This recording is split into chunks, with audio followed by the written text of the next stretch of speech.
Esta série de vídeos foi feita para auxiliar a compreensão das causas e efeitos da pandemia da Covid-19, com os achados científicos disponíveis até fevereiro de 2021, pouco mais de um ano após a descoberta do vírus SARS-CoV-2 na China, em dezembro de 2019. São 7 vídeos, cada um deles abordando um aspecto da epidemiologia da Covid-19. No terceiro vídeo, vamos discutir o que já sabemos sobre a Covid-19 e o vírus SARS-CoV-2, fazendo um giro em sua cadeia de transmissão. A Covid-19 é uma doença essencialmente respiratória. Neste esquema está mostrada a sua cadeia de transmissão, que começa com o vírus SARS-CoV-2 infectando um hospedeiro. Após a incubação, o vírus é eliminado pelas vias respiratórias, sua porta de saída. A transmissão é feita principalmente por via aérea, quando o vírus atinge um suscetível, através de via respiratória, sua porta de entrada, completando o ciclo. Temos bastante informação sobre as funções das proteínas codificadas pelo RNA do SARS-CoV-2, por conta de estudos comparativos com outros coronavírus conhecidos. Porém, há várias proteínas, principalmente as acessórias, cuja função ainda é desconhecida. A eliminação do SARS-CoV-2 foi avaliada em um artigo publicado em abril e corrigido em agosto de 2020. Neste trabalho foram avaliados 94 pacientes positivos admitidos no hospital de Guangzhou.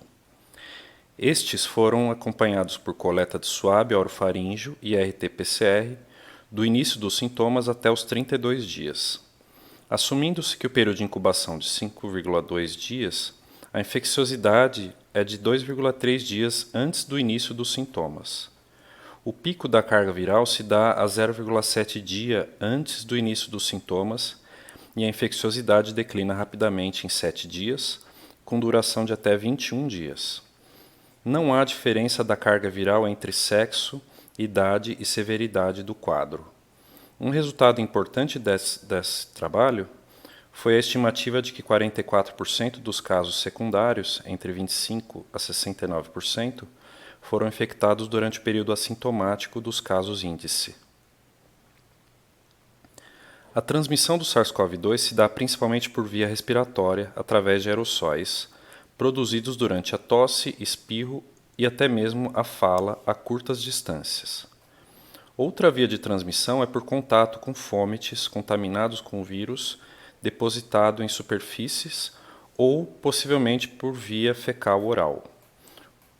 Os receptores ACE2 também estão presentes em diversos órgãos do organismo e discute-se a possibilidade deste último tipo de transmissão por este motivo. Foi demonstrada também a transmissão pela via transplacentária. Desde o início da pandemia, tem-se preconizado uma distância mínima de 2 metros entre as pessoas, a fim de minimizar a transmissão. Em um trabalho publicado em agosto de 2020, discutiu-se essa distância, tendo sido apontados artigos do século XIX e da década de 1940 como as fontes dessas pressuposições. Nesses artigos, observou-se que em um espirro, a dispersão de partículas visíveis, ou partículas grandes, captada por fotografias, era de cerca de 2 metros. Porém, essa revisão de literatura apontou que a distância de espalhamento de aerossóis se dava por meio de uma nuvem turbulenta multifásica, formada por partículas de diferentes tamanhos, das muito pequenas às grandes, espalhando-se por até 8 metros. Este mesmo trabalho fez uma comparação do risco de transmissão em diferentes ambientes, como ar livre bem ventilado, lugar fechado e bem ventilado, e lugar fechado e mal ventilado, com baixa e alta ocupação, com os ocupantes em silêncio, falando ou gritando, ou cantando. O risco foi determinado em situações em que as pessoas estivessem usando ou não proteção facial, em contatos de curta ou longa duração. A cor verde indica baixo risco, amarelo, médio risco e laranja, alto risco. Apesar de não terem sido calculadas as probabilidades de infecção decorrentes dessas diversas exposições, este esquema serve como um guia comparativo dos riscos. Uma reportagem do jornal El País, de junho de 2020, mostra como foi a transmissão em diversos ambientes, através de dados coletados na Coreia do Sul, por infográficos. O link está na descrição. A sobrevida do SARS-CoV-2 foi avaliada em um experimento publicado em abril de 2020, inclusive comparada à sobrevida do SARS-CoV-1, nas mesmas condições. No experimento, soluções com os vírus foram aerossolizadas, lembrando-se que o aerossol é formado por partículas menores que 5 nanômetros, e nebulizadas em um tambor. Foram testadas 10 condições diferentes em triplicata. O SARS-CoV-2 mostrou-se viável por mais de 3 horas em partículas de aerossol, com meia-vida de 1,1 a 1,2 hora. As reduções de título infectante do SARS-CoV-2 são semelhantes à do SARS-CoV-1 nos diferentes materiais, com meia-vida de até 7 horas.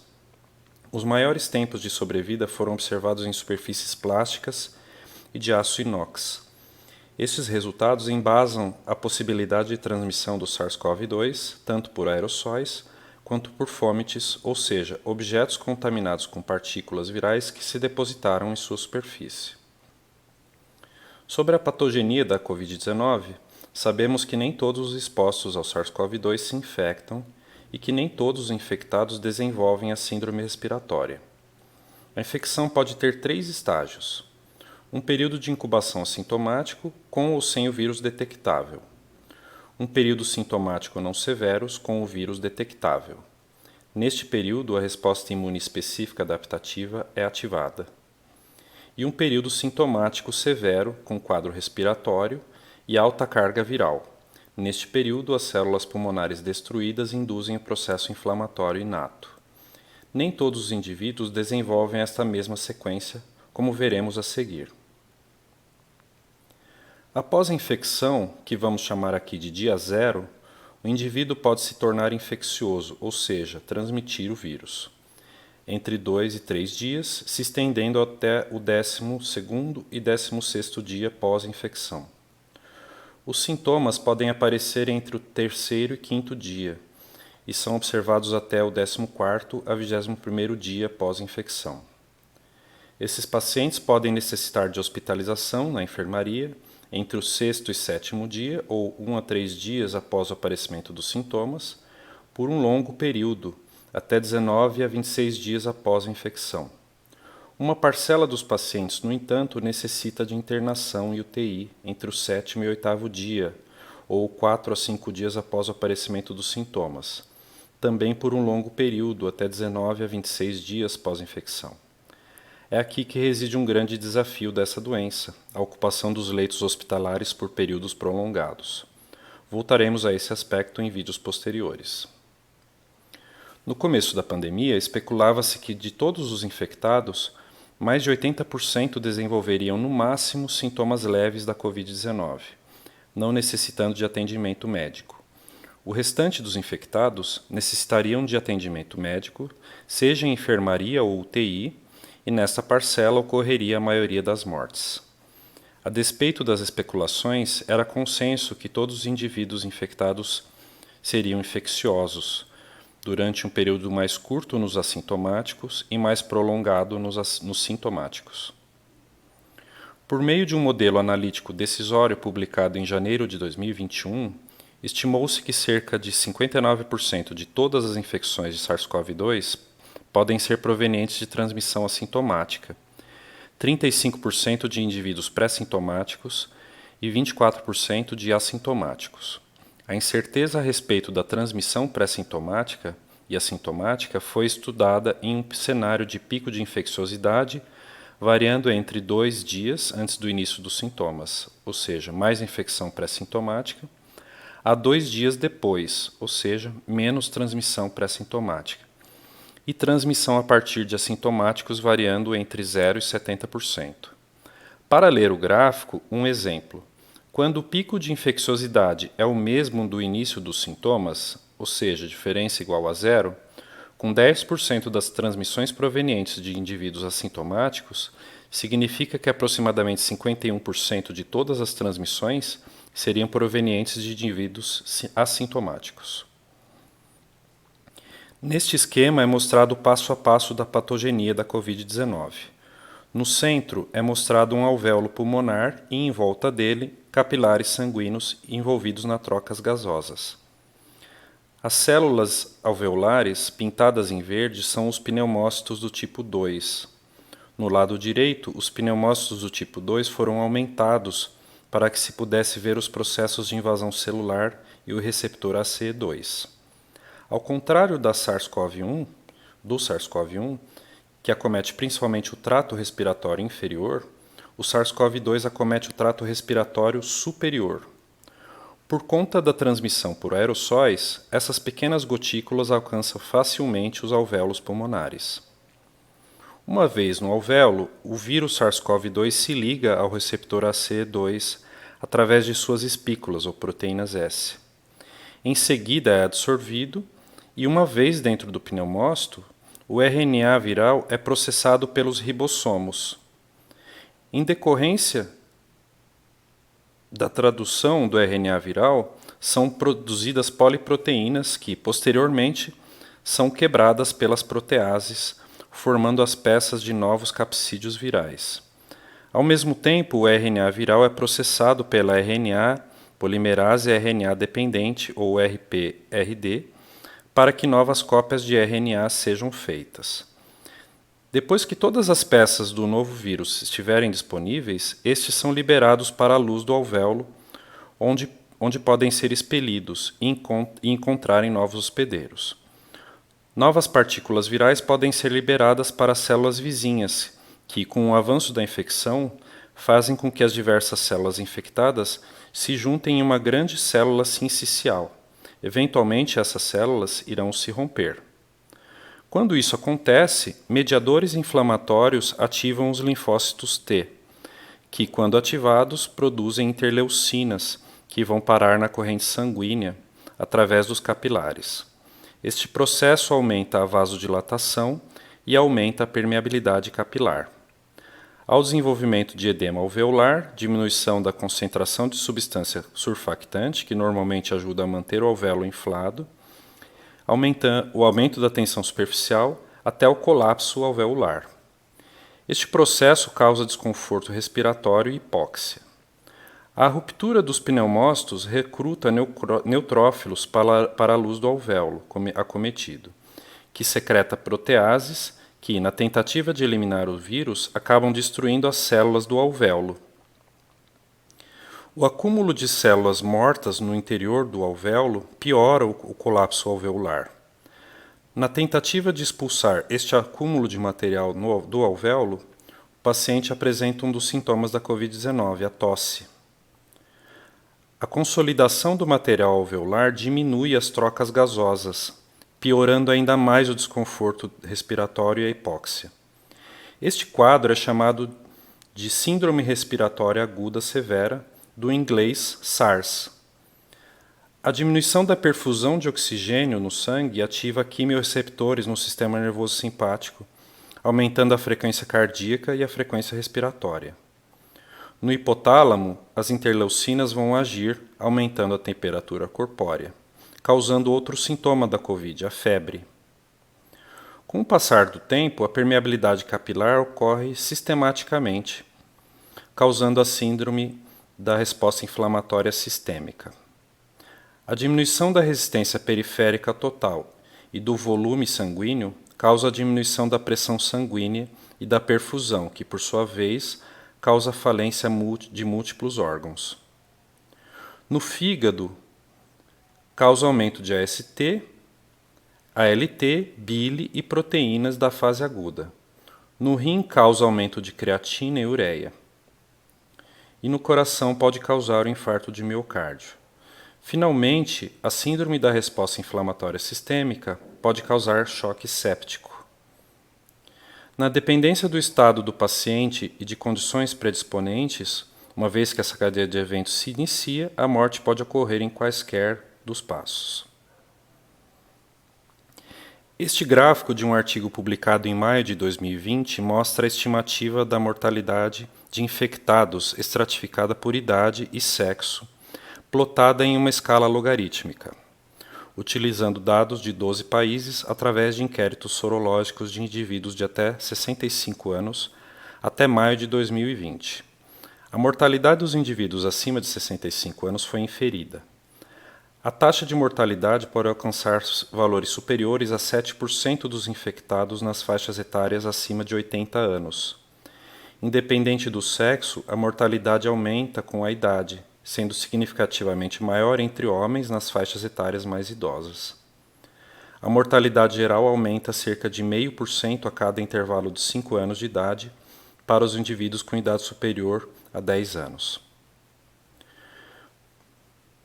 Por que a Covid acomete mais homens do que as mulheres? Este fenômeno também foi observado em outras doenças, como a SARS, a MERS e a gripe espanhola por H1N1.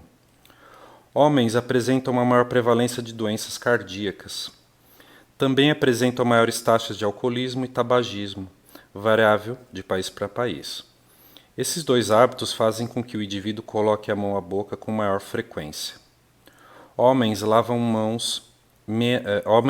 menos as mãos e usam menos sabão do que as mulheres. Não fui eu que inventei isso, é um resultado de diferentes levantamentos feitos pelo mundo todo. Homens fazem consultas médicas com menor frequência. Possuem uma menor produção de estrógeno, que no caso da SARS é um fator protetor para fêmeas em camundongos. A testosterona é imunossupressora, e alguns genes relacionados à imunidade são ligados ao cromossomo X, o que diminui a aptidão do sistema imune masculino a desafios infecciosos.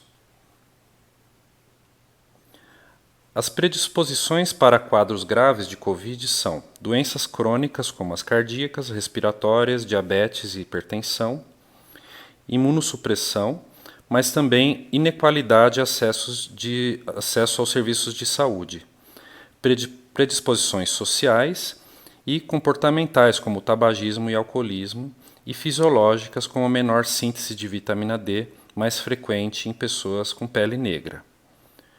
As disparidades sociais e étnicas atingem mais fortemente alguns grupos sociais, entre negros, latinos e indígenas, os mais afetados pela pandemia, seja no aspecto sanitário, social e econômico.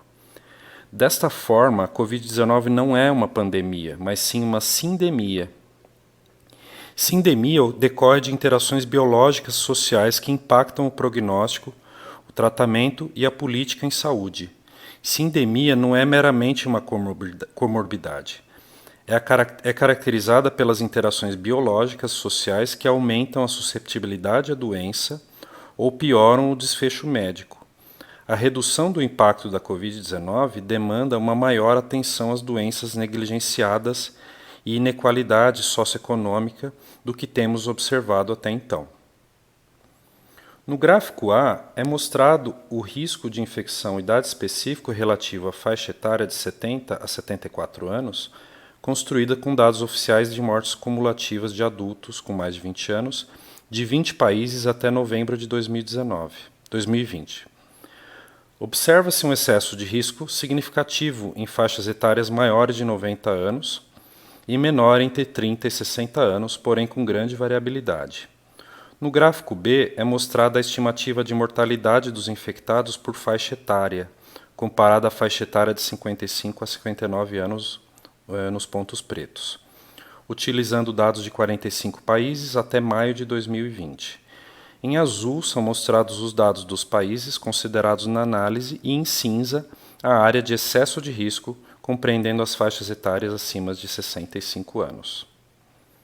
Este gráfico, publicado pelo jornal Financial Times, mostra um dos preditores da carga esperada da Covid-19, a população com mais de 60 anos em diversos países.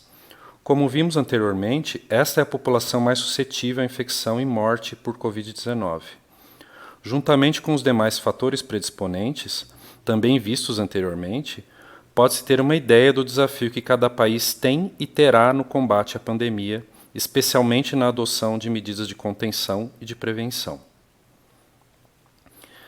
A imunidade contra o SARS-CoV-2 continua sendo um tema de debate intenso na comunidade científica. A comparação com a imunidade humoral conferida por outros coronavírus conhecidos é difícil, principalmente com os coronavírus que causam resfriado comum. O HCoV-2293, por exemplo, pode ter circulado na população humana desde a década de 60, confere títulos basais de IgA e IgG elevados e, quando ocorre uma reinfecção, mostra um leve pico que diminui até retornar aos níveis basais observados anteriormente. No caso da imunidade contra o SARS-CoV-1, por não haver contato anterior com o vírus em nível mundial, ocorreria um pico de IgM que diminuiria rapidamente, tornando-se indetectável em cerca de 6 meses. A IgG também aumentava rapidamente, mas posteriormente ao pico de IgM e diminuía lentamente, podendo ser detectado até 2 anos após a infecção. Acredita-se que o perfil de imunoglobulinas decorrentes da infecção pelo SARS-CoV-2 seja parecido com o do SARS-CoV-1. Porém, há de se lembrar que o SARS-CoV-2 não causa viremia, portanto, a imunidade tende a não ser duradoura. Há ainda dúvidas quanto aos perfis de pacientes assintomáticos e sintomáticos. Alguns trabalhos tentando desenhar o perfil de imunoglobulinas decorrentes da infecção pelo SARS-CoV-2 foram publicados em 2020. Um deles, realizado na província chinesa de Hubei, acompanhou os perfis de IgG e IgM de 70 pacientes, com quadros moderados a severos através de RT-PCR e MCLIA. Quase que a totalidade dos pacientes soroconverteu em até 6 dias, atingindo picos de IgG entre 17 e 19 dias e de IgM entre 22 e 27 dias. No caso da IgM, os títulos começaram a diminuir após 3 semanas. O segundo estudo, realizado em Hong Kong, acompanhou o perfil dos anticorpos neutralizantes de 50 pacientes através de RT-PCR e soroneutralização. Todos os pacientes positivos soroconverteram, atingindo picos de anticorpos entre 1 e 3 semanas. Finalmente, um estudo realizado em Nova York, acompanhando mais de 30 mil pacientes através de RT-PCR e ELISA, mostrou que 100% dos pacientes soroconverteu e que os anticorpos neutralizantes começaram a diminuir após 5 meses. Esta ainda é uma questão em aberto.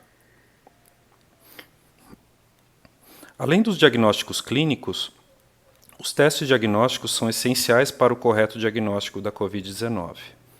Os testes mais utilizados são o RT-PCR, um teste diagnóstico direto, pois busca o RNA viral, utiliza amostras de trato respiratório superior coletadas através de suave nasofaríngeo e possui sensibilidade de cerca de 80% e especificidade de cerca de 99%.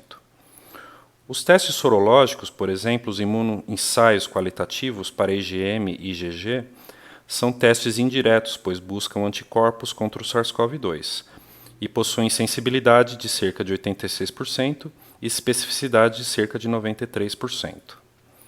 Este trabalho, publicado em maio de 2020, discute a interpretação dos testes diagnósticos para SARS-CoV-2, a reação de cadeia da polimerase, transcriptase reversa, o RT-PCR, e o ensaio de imunoabsorção enzimática ELISA para IgG e IgM. Vários genes de RNA são alvo, com a maioria dos testes disponíveis utilizando um ou mais genes do envelope, ou a proteína E, nucleocapsídeo, a proteína N, espículas, proteínas S, RNA polimerase e RNA dependente, RDRP, ou ORF1, com sensibilidades comparáveis. Na maioria dos indivíduos sintomáticos, o RNA é detectável um dia após o início dos sintomas e atinge o pico em 1 semana. A positividade começa a declinar em 3 semanas, até tornar-se indetectável. Em alguns casos, o RNA viral pode ser detectável em até 6 semanas, às vezes por testes negativos no interim. Vale lembrar que um teste RT-PCR positivo reflete somente a detecção do RNA viral e não necessariamente do vírus viável. O diagnóstico de SARS-CoV-2 também pode ser feito indiretamente através da mensuração da resposta imune. Esse diagnóstico é especialmente importante em pacientes com sintomas brandos ou moderados, que se apresentam tardiamente até 2 semanas após o início dos sintomas. Os diagnósticos sorológicos são importantes para responder entender a extensão da COVID-19 na comunidade e identificar indivíduos que tenham contato com SARS-CoV-2, que tiveram contato com SARS-CoV-2. Os marcadores mais sensíveis e precoces são os anticorpos totais, cujos níveis começam a aumentar a partir da 2ª semana do início dos sintomas, atingindo o pico entre a terceira e a quarta semana. Após isso, a IgM começa a declinar e atinge seu menor nível em 5 semanas, desaparecendo em até 7 semanas, enquanto a IgG ainda persiste além das 7 semanas.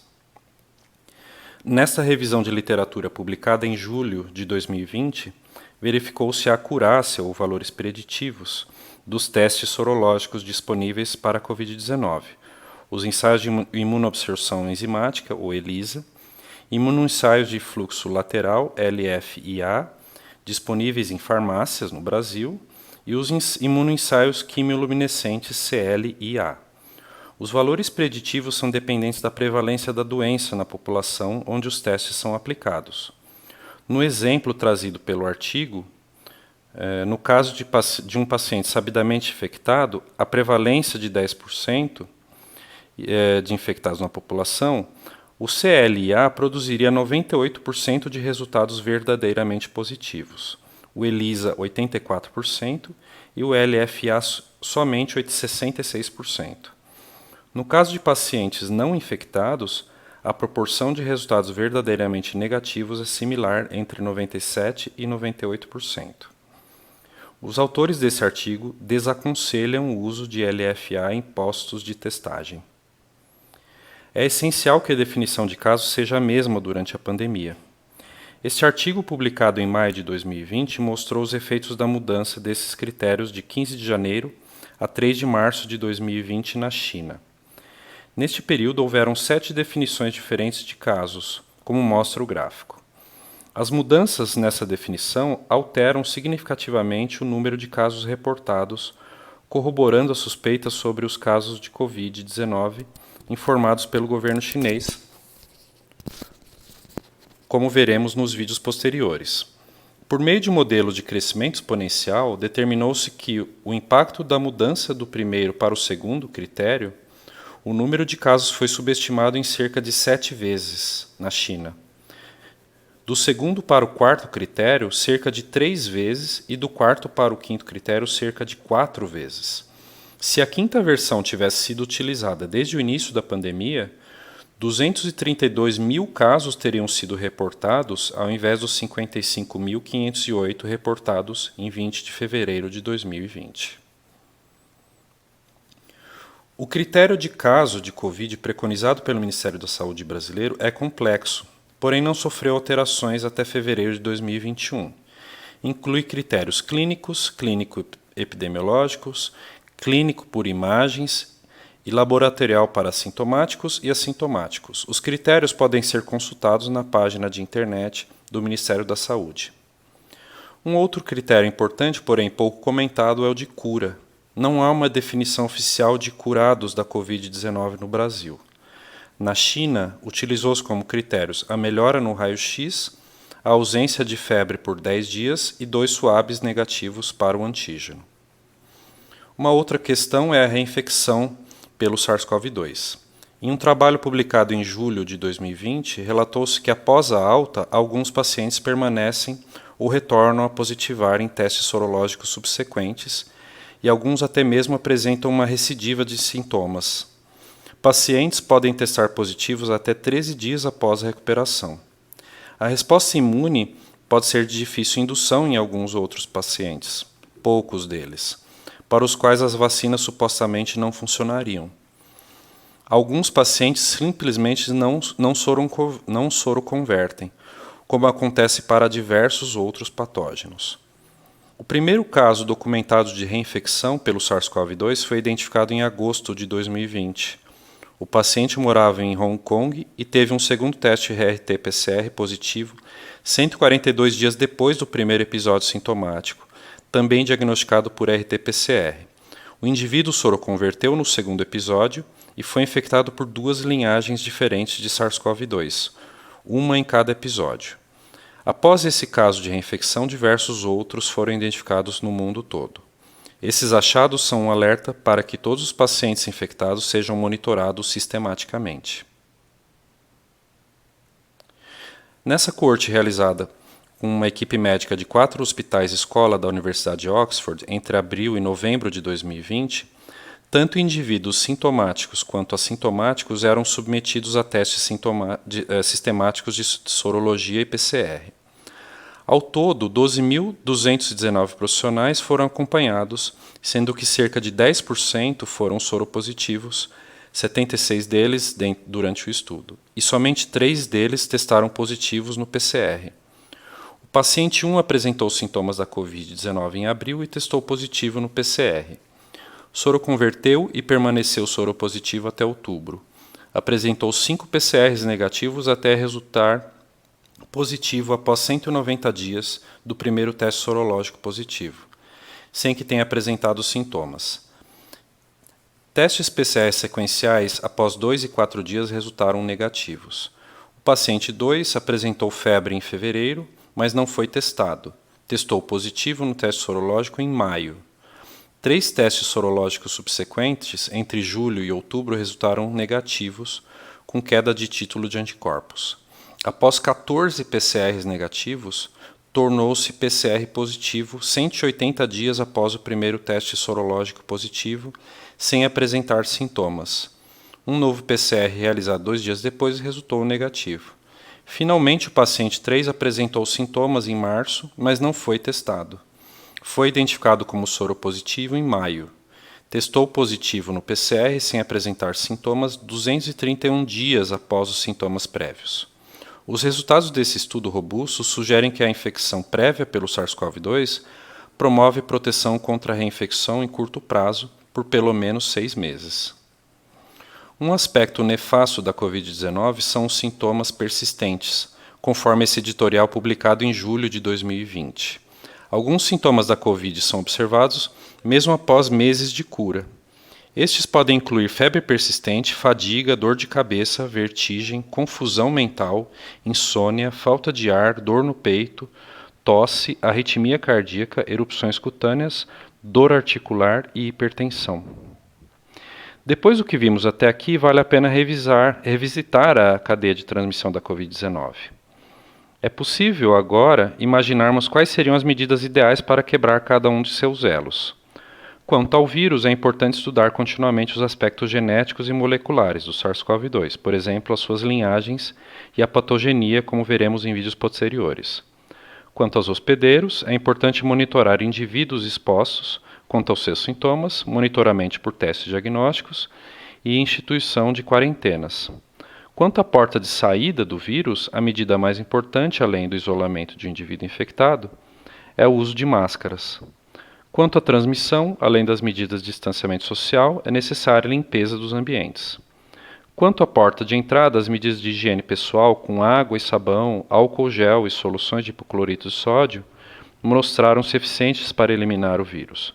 Além disso, as medidas de isolamento e distanciamento social são eficazes para que indivíduos suscetíveis se infectem. Finalmente, a medida mais eficaz para reduzir o número de suscetíveis é a vacinação. Um detalhe sobre o uso de máscaras é que, para a população geral, máscaras cirúrgicas, desde que usadas corretamente, são suficientes para a redução significativa do espalhamento de aerossóis, reduzindo assim a transmissão respiratória. Máscaras N95 são indicadas para aqueles indivíduos que precisam se proteger de um desafio viral intenso, como, por exemplo, profissionais de saúde. Finalmente, para prevenir a transmissão por fomites, a lavagem das mãos pode ser feita com água e sabão, álcool etílico a 70%, líquido ou em gel, e solução de 0,5% de hipoclorito de sódio. Neste trabalho publicado em 2020 por um grupo de pesquisadores da Universidade de Oxford, propõe-se um modelo de prevenção rápido, eficiente e escalonável, baseado em um aplicativo de celular que alimentaria uma base de contatos por proximidade e dispararia alertas para os contactantes daqueles indivíduos infectados como positivos. Os parâmetros do modelo foram tempo de geração mediano de 5 dias, tempo de incubação mediano de 5,2 dias, R0 de 2, pré-sintomáticos contribuindo com 46% das infecções, sintomáticos com 38%, assintomáticos com 10% e contaminação ambiental com 6%.